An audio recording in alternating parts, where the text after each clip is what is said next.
Hello everyone, myself Professor Vaibhav Solanki and welcome to our YouTube channel Civil Track. Today we are discuss on lecture number 3 of Unit 1 of Traffic Engineering subject which name is Traffic Characteristics.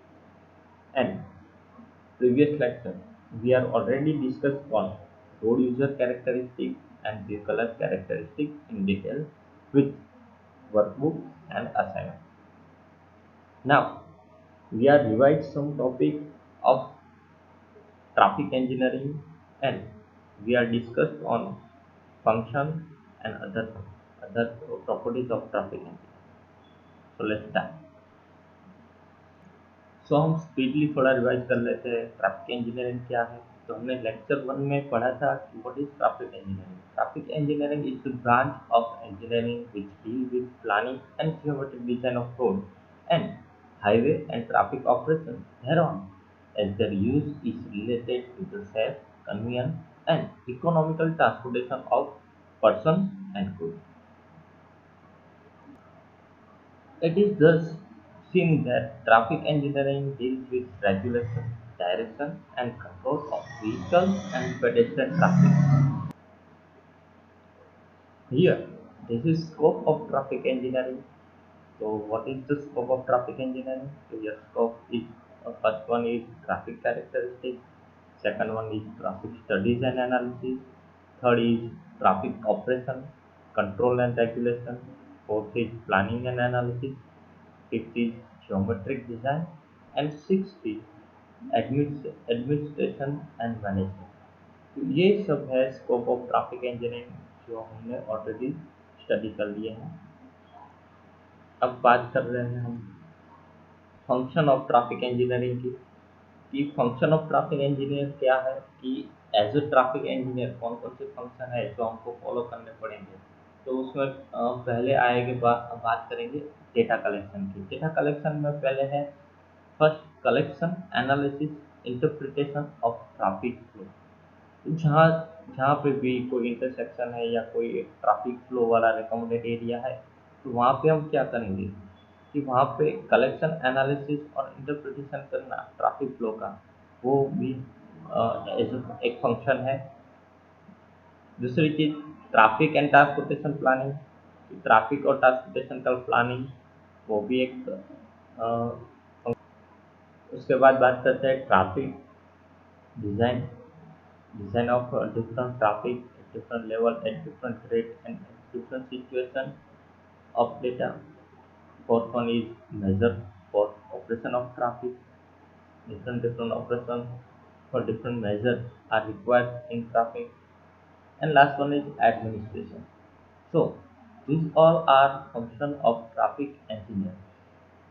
So हमको follow करने पड़ेंगे as a traffic engineer. अब बात करते हैं road user characteristic. So the various factors which affect road user characteristics may be broadly classified under four types. Basically, physical, psychological, mental, and environmental.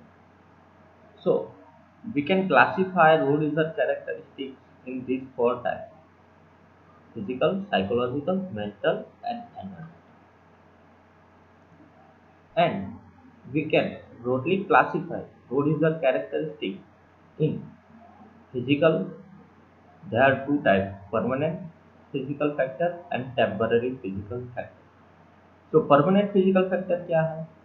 Vision, hearing, strength, judgment, power, reaction time. तो ये सब है जो road user है या तो vehicle driver है, ये सब उसके फिजिकल परमानेंट फैक्टर है। उसके सामने टेम्पररी फैक्टर क्या है कि टेम्पररी फटीग है या तो अल्कोहलिक है, ड्रग या इलनेस की इफेक्ट है, अगर ड्राइवर को एंगरनेस ज़्यादा है, क्लाइमेट सीजन के हिसाब से कुछ प्रॉब्लम आ रही है या तो डिसेबिलिटी है, तो ये सब चीज़ें हैं टेम्पररी फैक्टर। सो ये परमानेंट और टेम्पररी फैक्टर है जो फिजिकली अफेक्ट करते हैं और इसको बोलते हैं physical factor of road user characteristic. Second चीज है जो रोड यूजर है या तो व्हीकल है या पेडेस्ट्रियन है तो उसको साइकोलॉजिकल कौन कौन से फैक्टर अफेक्ट करते हैं। Psychologically motivation, intelligence, learning, emotion, individual difference, and PIV time. PIV time है perception, intellection, emotion, and violation time. Here, these all are psychological factors of good user characteristics. Then, mental factor of road user characteristics are skill, experience, knowledge, and literacy. हम सबको पता है अगर आपके पास skill है, अच्छी driving skill है, तो आप अच्छे ड्राइवर हो, एक्सपीरियंस अच्छा है, नॉलेज है, तो आप कहीं ना कहीं कॉन्फ्लिक्ट होते वक्त या तो ड्यूरिंग एक्सीडेंट आप अच्छा रिएक्ट कर सकते हो। तो ये कुछ ना कुछ चीज़ें आपको हेल्पफुल रहेगी। तो ये सब चीज़ें मेंटल फैक्टर है। देन आता है एनवायरमेंटल फैक्टर। एनवायरमेंटल फैक्टर क्या है कि ट्रैफिक स्ट्रीम कैरेक्टरिस्टिक के आसपास का जो ट्रैफिक फ्लो है या तो ट्रैफिक स्ट्रीम है उसकी कैरेक्टरिस्टिक क्या है। Then facilities to the traffic, then atmosphere condition, then locality and land use. So ये सब फैक्टर है वो एनवायरमेंटली एक्सटर्नल अफेक्ट करते हैं रोड यूजर कैरेक्टरिस्टिक को। तो ये है classification of road user characteristic. Basically, we can divide in four types: physical, psychological, mental, and environmental. Let's we discuss on PIV theory. PIV theory क्या है? According to PIV theory, total reaction time of driver is split into four parts. जब भी हम कोई particular road length पे हम अपना vehicle drive कर रहे हैं, तो अगर मेरे सामने कोई ऑब्जेक्ट है तो मुझे ब्रेक लगानी है, ठीक है, वो ऑब्जेक्ट को फाइंड करके मैं अपना ब्रेकिंग एक्शन स्टार्ट करूँगा उस ड्यूरेशन में, या तो बिफोर एक्सीडेंट एक्सीडेंट मेरा होने वाला है उसके पहले जो मैं रिएक्ट करूँगा, तो वो जो रिएक्शन टाइम है ड्राइवर का, तो वो जो ड्राइवर का रिएक्शन टाइम है वो अपने मेंटल स्टेट में चार पार्ट में डिवाइड हो गया है। उसका फर्स्ट पार्ट है परसेप्शन टाइम, सेकंड पार्ट है इंटेलेक्शन टाइम, थर्ड पार्ट है emotion time, and fourth part है वायलेशन टाइम। तो ड्यूरिंग एक्सीडेंट जो हम ड्राइवर ऑब्जेक्ट के सामने एक्सीडली ब्रेक लगाता है या तो एक्सीडेंट हो रहा है या तो एक्सीडेंट हो गया है, तो ये जो इफेक्ट हो इस दौरान ड्राइवर के दिमाग में या तो रोड यूजर है जो उसके दिमाग में ये चार कॉन्सेप्ट चल रहे हैं, ठीक है, तो इसको हम चार टाइप में डिवाइड करते हैं। इस थियोरी को पीआईवी थियोरी बोलते हैं। तो पीआईवी थियोरी की बात करें तो मैंने जैसे बताया कि स्टिमुलस हमारा परसेप्शन है, पहले हम परसेप्शन को हम देखते हैं, ठीक है, उसके बाद ब्रेन में जो इफेक्ट होती है कि वो है इंटेलेक्शन एंड इमोशन, एंड देन हम जो रिएक्ट करते हैं या तो जो रिस्पॉन्स देते हैं वो वायलेंस, ठीक है। तो हम इसको डेफिनेशन समझना चाहेंगे। प्रोसेसन टाइम क्या है? प्रोसेसन टाइम को समझे हम। तो प्रोसेसन time it is the time required for the sensation received by the eyes or ear of the driver to be transmitted to the brain through the nervous system and spinal cord, or is the time required to perceive an object or situation। कोई भी हम object और situation को देख के brain में जो एक थ्रू आइज और थ्रू ईयर हम एक नर्वस सिस्टम तक एक ब्रेन में ट्रांसमिट करते हैं, एक स्ट्रिंग ट्रांसमिट करते हैं, तो वो जो सेंसेशन है वो जो रिसीव हो रहा है, तो हम देखते उसके हिसाब से रिसीव हो रहा है और वो हमारा ब्रेन रिसीव कर रहा है नर्वस सिस्टम थ्रू, तो वो जो प्रोसेसिंग है उसको हम प्रोसेसिंग टाइम बोलते हैं। कि देख के पता लगाना और देख के समझना, तो हमको जो दिखाई दे रहा है कि सामने कोई व्हीकल है या तो सामने कोई व्हीकल फुल स्पीड में है या तो सामने कोई ऑब्जेक्ट हमने देखा या तो सामने कोई सिचुएशन देखी। सेकंड पॉइंट है इंटेलेक्शन। इंटेलेक्शन टाइम जो हमारे दिमाग में जो प्रोसेस हो रही है थ्रू आइज हमने देखा, तो वो पहला परसेप्शन टाइम था, ठीक है। Intellection time it is time required for the driver to understand the situation, it's also time required for comparing the different thoughts। उसी दिन जैसे ही हमने सामने कोई ऑब्जेक्ट या सिचुएशन देखा उसी टाइम हमारे दिमाग में बहुत सारे थॉट आएंगे कि मैं ब्रेक मारूँ या क्या करूँ, या साइड में से निकालूँ या क्या करूँ। तो ये सब थॉट्स है या तो सिचुएशन अंडरस्टैंडिंग की प्रोसेस है वो दिमाग में होती है, इसको हम इंटेलेक्शन टाइम बोलते हैं। Third point is emotion time. It is time elapsed during emotional sensation and other mental disturbance such as fear, anger or any other emotion feeling, superstition. तो ये सब चीज़ें क्या है कि वो इमोशन टाइम है। अगर वो सिचुएशन देख के अगर हम डर गए या तो मेंटल डिस्टर्बेंस हुआ या तो सडनली हम एंग्री हो गए, तो ये इमोशन हुआ।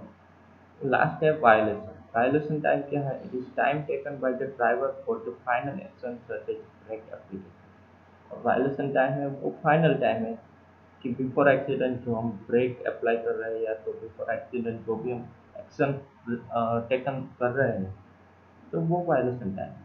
तो ये चार चीज़ें कंटिन्यूस प्रोसेस में हो रही है और इन चार चीज़ों को हम बोलते हैं perception time, intellection time, emotion time और वॉल्यूशन टाइम। जीटीयू के हिसाब से और एग्जामिनेशन के हिसाब से बहुत इंपॉर्टेंट थियरी है, बहुत पीआईबी थियरी। अगर एग्जाम में आए तो हम इन तीन चीज़ों को या इन चार चीज़ों को हम अच्छे से समझ सकते हैं। सो यहाँ तक का जो हमने अभी रिवीजन किया वो हमने ट्रैफिक इंजीनियरिंग के जो हमने ये सीरीज स्टार्ट की है उसके पहले लेक्चर थे। पहला लेक्चर था रोड कैरेक्टरिस्टिक, उसमें ऑलरेडी हमने डिस्कस कर दिया।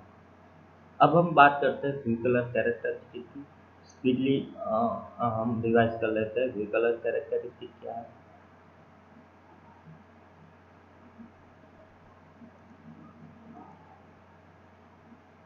सो friend, vehicular characteristic basically divide into types, static and dynamic. Static characteristic जो ऑलरेडी फिक्स है, डायमेंशन है, वेट है या तो मैक्सिमम टर्निंग रेडियस है, डायमेंशन में लेंथ, विड्थ एंड हाइट है, या तो वेट में है ग्रॉस व्हीकल वेट या तो एक्सल लोड।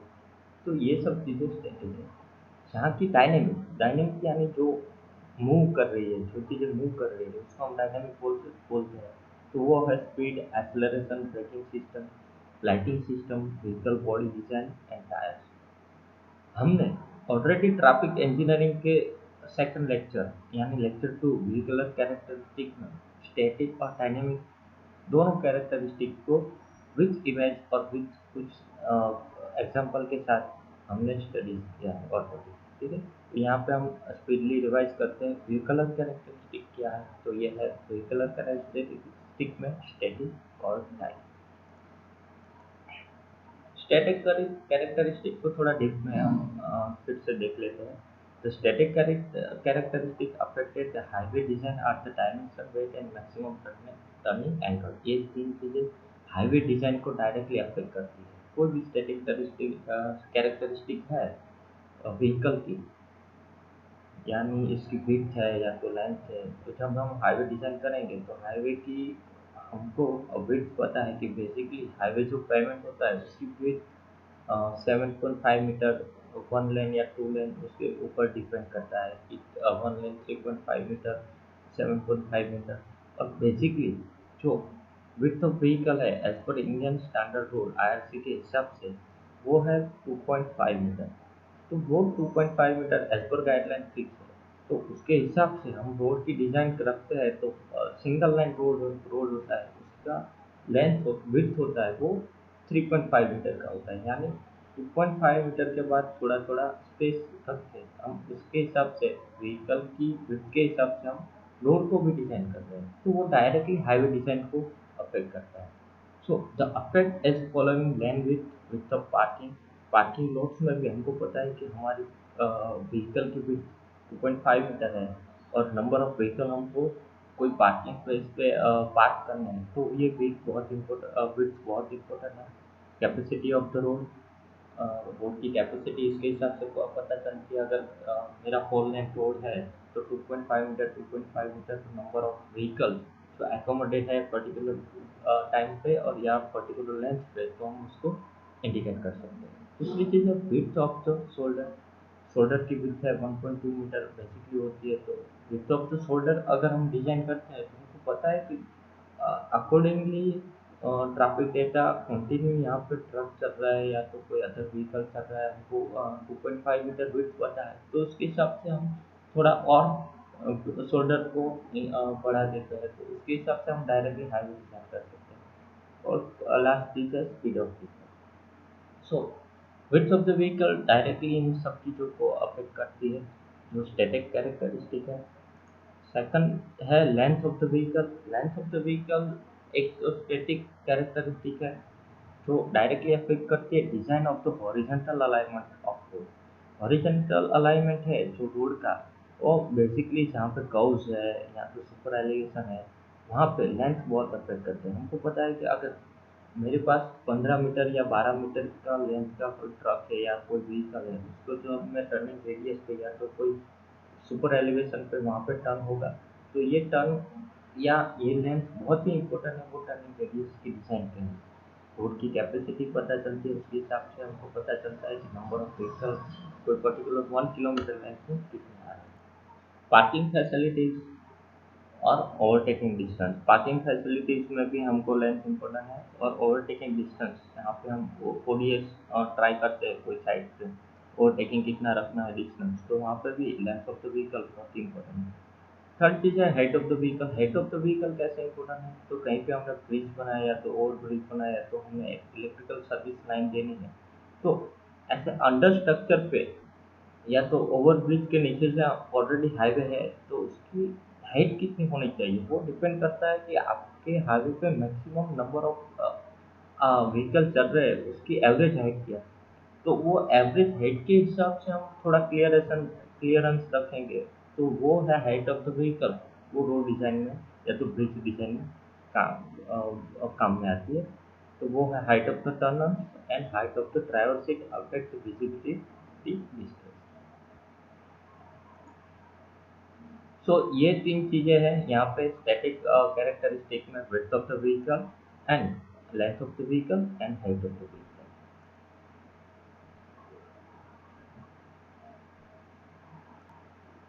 फोर्थ है वेट ऑफ द व्हीकल, कि हम कोई भी स्ट्रक्चर डिज़ाइन ऑफ पेमेंट या तो उसमें हमको कितने पेमेंट की डिज़ाइन करनी है, हाईवे पेमेंट है या तो रोड पेमेंट है, आरसीसी है या तो फ्लेक्सिबल पेमेंट है, ठीक है, या तो हमको ब्रिज की डिज़ाइन करनी है, तो उसके ऊपर से कितने व्हीकल जा रहे हैं, उस पर कितना लोड आ रहा है, वो हमको पता होना चाहिए।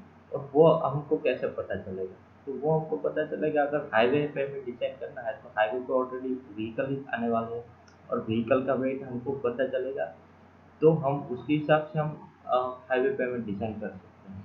या तो रूलिंग ग्रेडियंट या तो लिमिटिंग ग्रेडियंट प्रोवाइड कर सकते हैं, कोई भी रीज़न हो।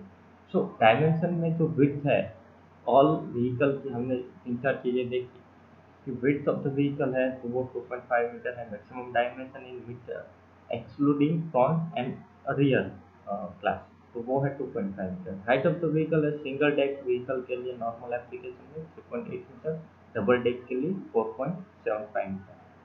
लेंथ ऑफ द व्हीकल है single unit truck with two और मोर एक्सल है तो इसके साथ 11 मीटर की लेंथ रहेगी। लेंथ सिंगल यूनिट बस विथ टू और मोर एक्सल है तो उसके साथ 12 मीटर की रहेगी। अगर length semi trailer tractor combination है तो उसमें 16 मीटर, और ट्रैक्टर और टेलर का दोनों का कॉम्बिनेशन है, सेमी टेलर कॉम्बिनेशन नहीं है तो उसके साथ 18 मीटर। सो ये एज पर आईआरसी स्टैंडर्ड ये डायमेंशन है जो व्हीकल के फिक्स डायमेंशन है और स्टैंडर्ड डायमेंशन है जो हमने देखे हैं।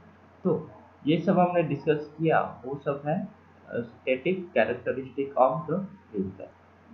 सो हमने रोड यूजर कैरेक्टरिस्टिक की बात कर ली, व्हीकुलर कैरेक्टरिस्टिक की बात कर ली, अब हम सिर्फ रोड की बात कर रहे हैं। तो रोड है जो हमारा पेमेंट सरफेस है या तो हाईवे पेमेंट सरफेस है, उसकी कैरेक्टरिस्टिक क्या होनी चाहिए। तो हमारा जो रोड है, जो हम ऑलरेडी ट्रैफिक कंपोनेंट के लिए ट्रैफिक का एक एलिमेंट है जिसको हम मैक्सिमम यूज करने वाले हैं, तो वो रोड कैसा होना चाहिए, तो उसकी सरफेस कैसे होनी चाहिए। So, the important surface characteristics are friction, unevenness, and light reflecting characteristics. तो ड्यूरिंग व्हील और रोड की सरफेस है उसके बीच में फ्रिक्शन कितना है, तो वो फ्रिक्शन डायरेक्टली अफेक्ट करेगा। दूसरी चीज जो रोड है उसकी स्मूथनेस कितनी है, अगर रोड अनइवन है, स्मूथ नहीं है, तो वहाँ पे आपको कंफर्ट राइडिंग नहीं मिल सकती, ठीक है। और थर्ड चीज है लाइट रिफ्लेक्टिंग।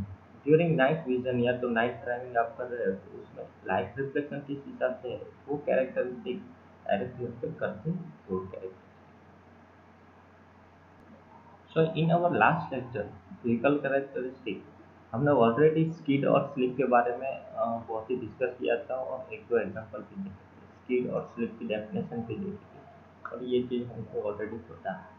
ठीक है, अब बात कर रहे हैं vehicle register factor affecting friction और स्किड।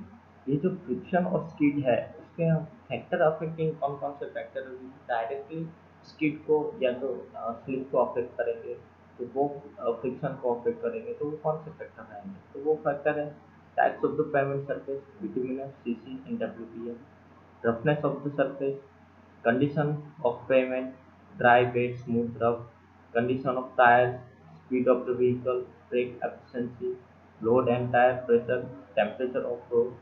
So ये सब 8 चीजें हैं वो डायरेक्टली अफेक्ट करेगी फ्रिक्शन को या तो स्पीड। अगर पेमेंट सरफेस बिटुमिनस का है या सीसी का है या तो डब्ल्यूपीएम का है तो उसके हिसाब से स्मूथनेस पे डिपेंड करता है। अगर पेमेंट रफ है तो उसके हिसाब से फ्रिक्शन ज़्यादा होगा। Condition of the payment dry है या तो वेट है, अगर वेट कंडीशन है तो वहाँ पे स्लिप के चांसेस ज़्यादा रह जाएंगे। ठीक है, कंडीशन ऑफ टायर, टायर अगर बहुत ही स्मूथ टायर है या तो स्लिपरी टायर है तो वहाँ पे उसके स्किड या स्लिप होने के कंडीशन ज़्यादा है। अगर आपकी व्हीकल की स्पीड भी ज़्यादा है तो वो भी डायरेक्टली फ्रिक्शन को अफेक्ट करेगी। तो ये सब चीज़ें हैं वो डायरेक्टली अफेक्ट करेगी आपके फ्रिक्शन और स्पीड। तो यहाँ तक का जो डिस्कशन था व्हीकल और रोड यूजर कैरेक्टरिस्टिक और रोड कैरेक्टरिस्टिक का हमने ऑलरेडी लेक्चर 1 और लेक्चर 2 में देख लिया। अब इस यूनिट का लास्ट लेक्चर और लास्ट पॉइंट है हमारा vehicle resistance and power requirement. Vehicle resistance क्या है और पावर रिक्वायरमेंट क्या है? एज पर सिलेबस ये जो पॉइंट है या तो ये जो टॉपिक है इसके बाद हमारा यूनिट 1 कंप्लीट हो रहा है ऑफिशियली। ठीक है, तो हम आज बात कर रहे हैं व्हीकल रेजिस्टेंस और power requirement. So the resistance to motion to be encountered by motor vehicle in operation are as follows। तो कौन कौन से फोर्स है? वो तो फर्स्ट फोर्स है इनर्शिया फोर्स है। ठीक है, सेकंड है रोलिंग फोर्स है, वहाँ पे एक होगा एज फोर्स रहेगा आपका और दूसरा फोर्स रहेगा ग्रेड रेजिस्टेंस। सो ये सब रेजिस्टेंस है या तो ये सब फोर्सेस है वो डायरेक्टली रेजिस्ट करेंगे व्हीकल की स्पीड को या तो व्हीकल को रेजिस्ट करेंगे। इसको उस रेजिस्टेंस के सामने आपको क्या ज़रूरत पड़ेगी? उस रेजिस्टेंस के सामने कुछ पावर रिक्वायरमेंट की ज़रूरत पड़ेगी। अगर ज़्यादा रेजिस्टेंस है तो ज़्यादा पावर रिक्वायरमेंट की ज़रूरत पड़ेगी। तो उसको हम कैलकुलेट कैसे कर सकते हैं? अगर हम इनर्शिया फोर्स को कैलकुलेट करें, रोलिंग रेजिस्टेंस को कैलकुलेट करें, एयर रेजिस्टेंस को कैलकुलेट करें या तो ग्रेड रेजिस्टेंस को कैलकुलेट करें, तो उसके हिसाब से हम एक कैलकुलेशन कर सकते हैं और हम बता सकते हैं कि इस व्हीकल के हिसाब से उसकी पावर रिक्वायरमेंट है वो इतनी है उसके रेजिस्टेंस के हिसाब से। ठीक है, तो इन चारों में से किसी एक का एग्जांपल लेके मैं यहाँ पे आपको पावर रेजिस्टेंस और पावर रिक्वायरमेंट समझाऊंगा। तो बात करते हैं इनर्शिया फोर्स की। इनर्शिया फोर्स क्या है कि required to bring a vehicle in motion. Inertia force is a product of mass and acceleration. So inertia force is equal to mass into acceleration. Equation is Fi is equal to ma, where m is equal to mass of vehicle and a is equal to average acceleration.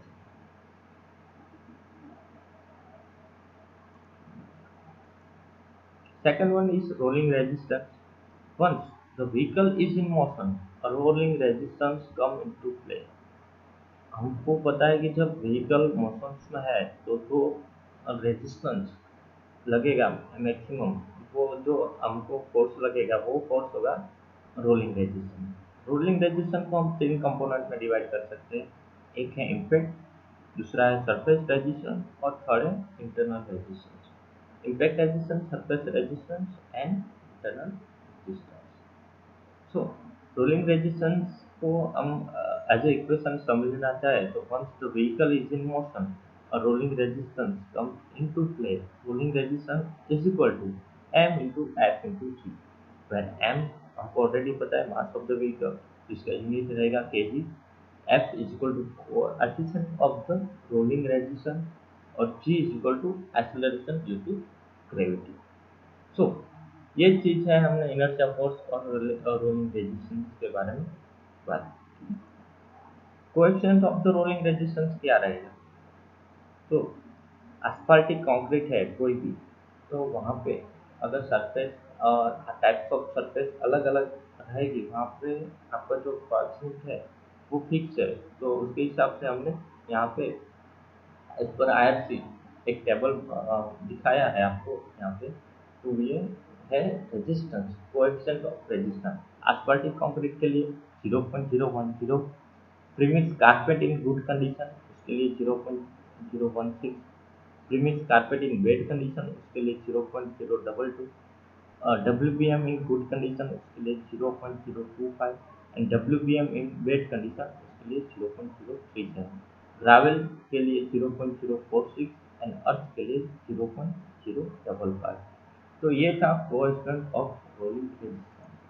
हम एक simple से example के साथ हमने बात की कि जो ये चीज़ें हैं, व्हीकल का रेजिस्टेंस है, व्हीकल का पावर रिक्वायरमेंट है, इनको हम इनर्शिया फोर्स और वेरिंग रेजिस्टेंस समझते हैं।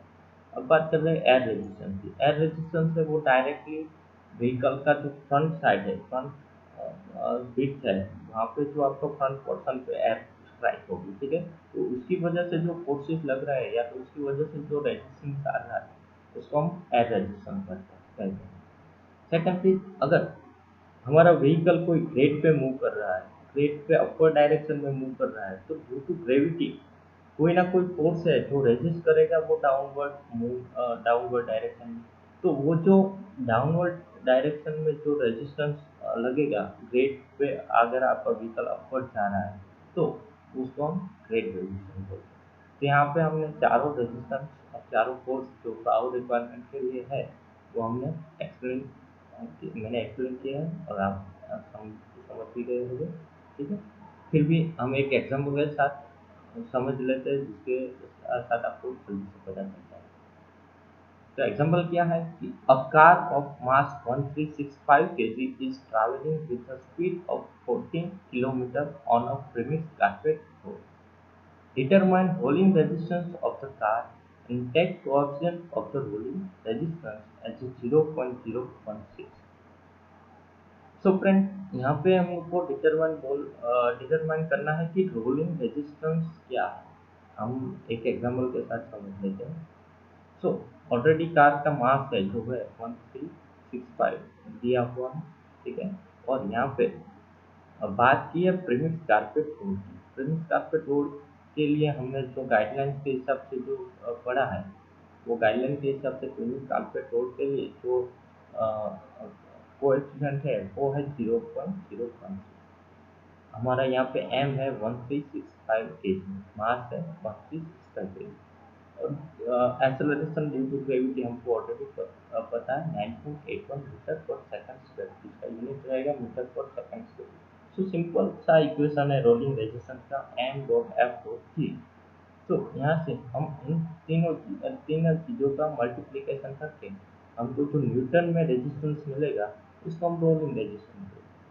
तो सिंपल सा एग्जांपल था जो हमने समझा, तो वो डायरेक्टली हमको यहाँ पे पावर रिक्वायरमेंट, अगर मैंने यहाँ पे रोलिंग रेजिस्टेंस फाइंड किया, अभी जिस हिसाब से मैंने फाइंड किया उस हिसाब से उसके बाद इनर्शिया फोर्स मैं फाइंड कर सकता हूँ, हमने ऑलरेडी इक्वेशन देखा है। तो इन सब फोर्स और रेजिस्टेंस का हम सम करते हैं या समेशन करते हैं, तो उसके हिसाब से हमको power requirement, final power requirement मिलेगा। तो यहाँ पे हमारा जो यूनिट 1 है ट्रैफिक कैरेक्टरिस्टिक वो कंप्लीट हो रहा है। इन आवर सेकंड लेक्चर हमने ऑलरेडी वर्कबुक और वर्कशीट में कुछ क्वेश्चन और एग्जांपल दे दिए हैं। फिर भी ये यूनिट को मैं फिर से क्वेश्चन को आपको यहाँ पे डिस्प्ले कर रहा हूँ। वहाँ पे कुछ क्वेश्चन है वो ऑलरेडी हमने चैप्टर यूनिट 1 के लेक्चर 1, लेक्चर 2 और लेक्चर 3 में हमने डिस्कस कर लिया, ठीक है। तो ये है आपका असाइनमेंट और आपकी वर्कशीट, तो जो आपको अपने घर पे कंप्लीट करना है। अगर ड्यूरिंग लेक्चर आपको कोई भी चीज़ समझ में नहीं आई तो आप हमारा कॉन्टैक्ट कर सकते हैं। So friend, thank you so much, thank you so much for